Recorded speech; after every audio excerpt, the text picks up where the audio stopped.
Hi, I was asked to make a video on how I keep my paperwork together after my sons are done. So this is going to be really short. I'm just showing you how I keep them. I keep them in a binder, so this is like PreK. I'll put like his calendar pages first, and then he has his math, so it's done by like numbers. I put everything he does by the numbers, and as he learns new numbers, they get added in. If he reviews, I'll just add it to there. Then it's on to shapes.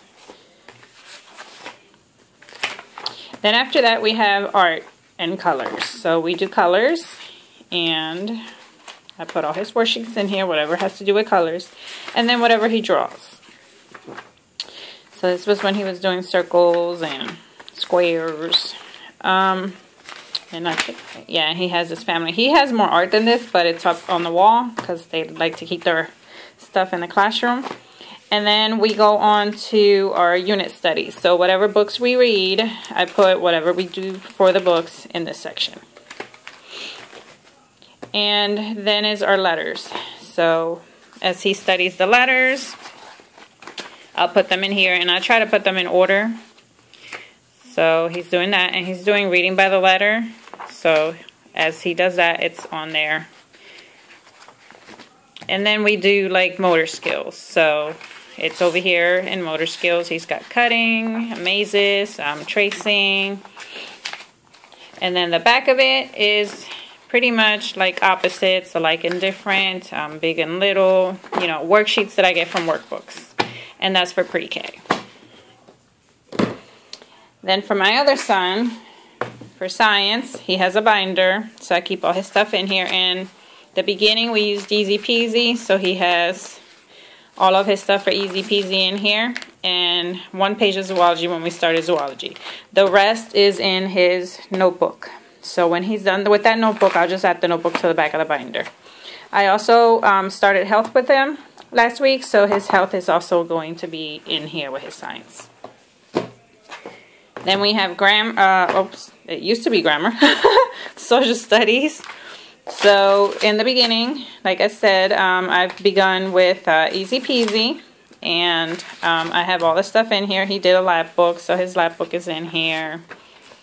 And then towards the back, we started using his textbook.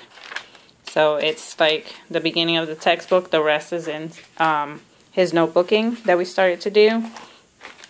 And then I also have the unit studies we did with 5 in a row. So that's in here. When he's done with the notebook, I will do the same thing. I will add it to this binder.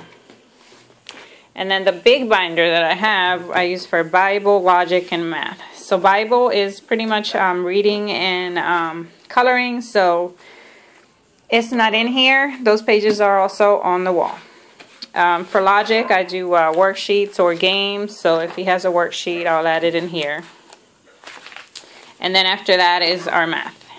So he's got all his math in here. It's from workbooks, it's from worksheets that I print out, and his, pretty much his state, book and stuff that's in here.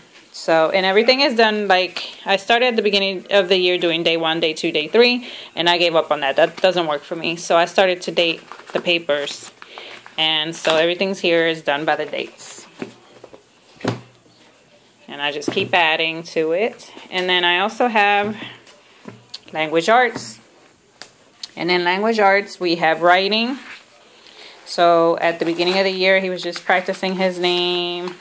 A few sentences, the period, and we started with a little bit of cursive, and then I just decided to do it in 2nd grade. Then we have spelling, so he does all his spelling on here. I keep all his work, I keep all his worksheets, his tests go in here, so everything is done by the date in there.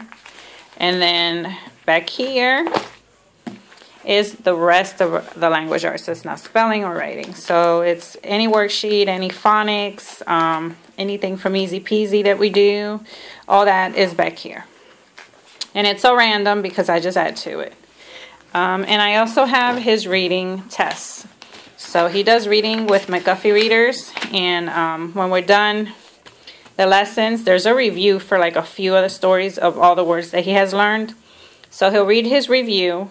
I count how many words are in here, and that was 87. So he got one wrong. I circled it, and he got an 86 out of 87. So I have an app on my phone, and it tells me what grade to give him. So I do that for a reading grade.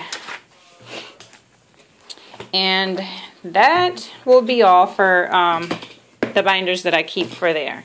I also keep a binder for records, and that's how I will be putting together the portfolio. It has all the records and all the classes and all that. And if you want more detailed video on that, I can do that. And for my pre-K, I just do a folder because he's just in pre-K and it's not much that I gotta keep. That's about it. Those are all our videos. So hopefully this is what you asked for. Thank you for watching. Bye.